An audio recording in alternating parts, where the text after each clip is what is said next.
retrouve pour la dégustation du vin de la boxe du mois de mars. Le vin que vous avez ici, donc, c'est le vin de la Bodega Quitapena, qui est la cuvée qui s'appelle Dorado, sachant que cette cuvée est élaborée à partir de Moscatel d'Alexandrie. La Moscatel d'Alexandrie est un cépage qui est originaire d'Afrique du Nord. C'est essentiellement consommé en raisin de table, mais c'est régulièrement répandu et de plus en plus pour la vinification dans le monde entier, sachant qu'il est produit en Australie. Ça s'appelle le Lexia, il est produit donc en Espagne pour la Moscatel, porte le même nom au Portugal de Moscatel.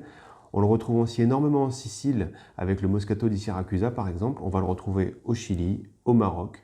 On produira en France le Muscat Rivesaltes notamment avec ce cépage-là. Donc c'est un cépage qui est très répandu. Pour information, c'est des raisins qui sont relativement gros. On n'est pas sur des raisins très petits et très concentrés comme peut être le Pedro Jiménez. On est sur des cépages qui vont être avec des raisins beaucoup plus gros, beaucoup plus imposants justement, avec un jus qui va être un petit peu plus présent. La méthode de production sur ces vins-là, c'est un raisin qui est laissé sécher au soleil pendant environ 15 jours. Avant de mettre la vendange dessus, on va laisser le raisin se gorger de soleil, se gorger de sucre, s'assécher légèrement. Et après, quand on pressera les raisins pour obtenir le jus avant de partir en vinification, on aura un jus qui sera extrêmement concentré en sucre et extrêmement aromatique. C'est ce qui va définir justement ce cépage-là. Donc pour information, c'est un vin qui n'a pas de millésime, c'est un vin qui est produit chaque année par la Bodega Quitapena. C'est aussi un vin qui ne passe pas en fût, d'où la couleur justement très claire. On n'a pas de notes légèrement orangées justement qu'on pourrait avoir avec un vin issu d'un passage en fût, notamment en Solera avec certains vins. On est sur un vin aussi qui récupère beaucoup de médailles. Chaque année, quasiment une médaille ou deux pour ce vin-là. Les dernières sont au Marbella Wine Award, par exemple, où vous avez eu la médaille d'or. Il y a eu des médailles d'argent aussi sur l'année d'avant, des médailles d'or à Berlin notamment. Donc voilà, c'est un vin qui est relativement médaillé, qui est très récompensé. On est sur l'appellation Malaga. C'est un vin qui représente très bien son appellation. Et au niveau de la dégustation maintenant, donc quand vous prenez ce vin, justement, il faut faire attention sur la température de service. Il faut éviter de servir ce vin trop fort, avec une température trop élevée. On va être là, on l'a mis au frigo justement pour pouvoir le servir justement à température autour des 4 à 6 degrés à peu près pour la dégustation, c'est l'idéal.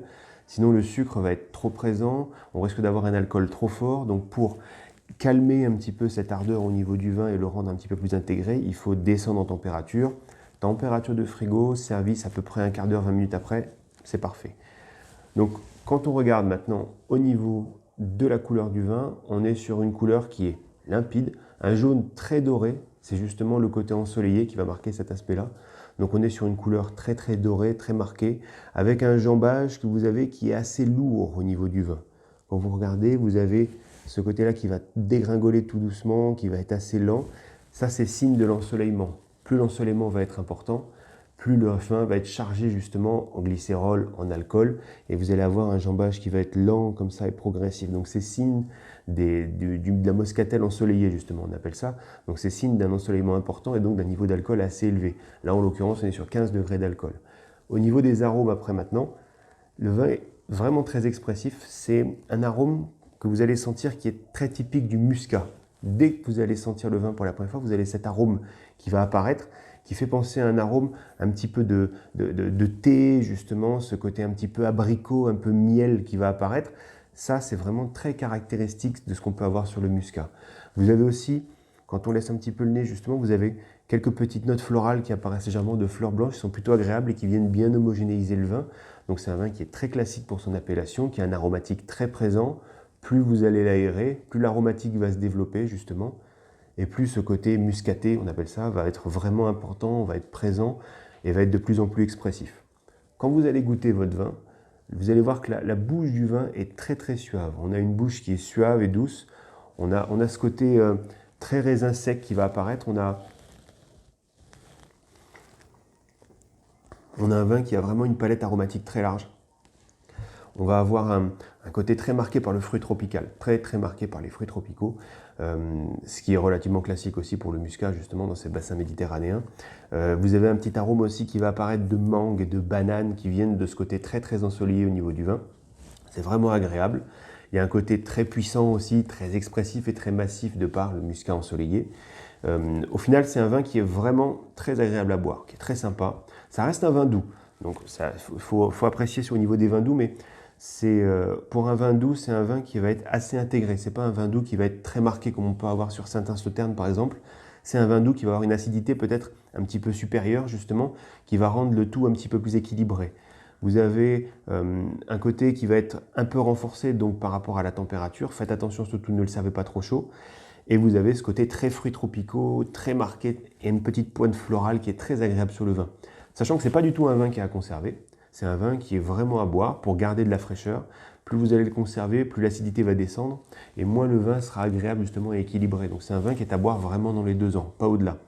C'est un vin qui sera à servir relativement classiquement, soit sur un dessert, en général c'est ce que les gens font. Ça va aussi très bien sur les fromages, ça s'accorde très très bien sur les bleus, sur ces fromages comme ça que vous avez qui sont assez marqués.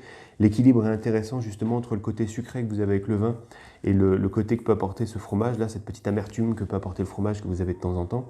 C'est un équilibre qui est assez facile. Nous, je sais que pour la boxe, on a plutôt décidé de partir par rapport au vin sur un accord avec une salade de pousses d'épinards justement avec du chèvre chaud pour rappeler cet accord, mais de manière à équilibrer justement le côté sucré du vin et le côté un petit peu plus acidulé qu'on peut avoir avec la salade. Donc l'objectif c'est justement ça, d'équilibrer la chose et de faire un accord avec la recette du chef que vous avez eue qui est la salade de pousses d'épinards avec du chèvre chaud. À savoir que vous retrouverez la fiche de dégustation dans les commentaires, vous la retrouverez aussi sur le site. J'espère que la dégustation vous a plu. En attendant, dégustez bien ce vin et on se retrouve le mois prochain pour la nouvelle box.